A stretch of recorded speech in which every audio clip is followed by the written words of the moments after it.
স্বামী তোমাকে তার বন্ধুর সাথে পরিচয় করিয়ে দেবে। দোস্ত তোর ভাবি আছে আছে আছে, হাই হাই হাই, ওই ধরনের স্বামী হলো কুলঙ্গার, দায়ুস, ঠিক কিনা? যে নিজের স্ত্রীকে লুকিয়ে রাখতে জানে না। আরে পরকীয়া প্রেম এমনি হয় না, তোমার কারণে হবে, ঠিক কিনা বলেন না? তুমি অফিস থেকে আসার সময় গোটা অফিস সাথে করে নিয়ে আসো কেন? ঠিক কিনা?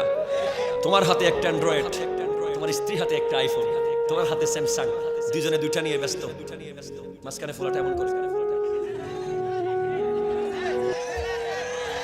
এই জোরে কথা বলেন না, ঠিক কিনা? ফোলা টেনশনে বলে কোন দিকে যাবো? বাফিয়া মোবাইল নিয়ে ব্যস্ত, মাও মোবাইল নিয়ে ব্যস্ত। হাই হাই হাই, এই যুগ বর্তমানে আমরা দেখতে পাচ্ছি, ঠিক কিনা কথা? কিয়ামতের আলামত দেখতে পাচ্ছি। তোমার স্ত্রীকে স্মার্টফোন দেওয়ার কোনো দরকার নেই, ঠিক কিনা বলেন? কোনো দরকার নেই। এমন মোবাইল দিবেন যেটা কল আসে, কল যায়, বাস। ক্যামেরার দরকার, ভিডিওর দরকার। খবরদার ভিডিও যদি দাও, ওই অডিও ফাঁস হয়ে যাবে, তো ঠিক কিনা বলেন?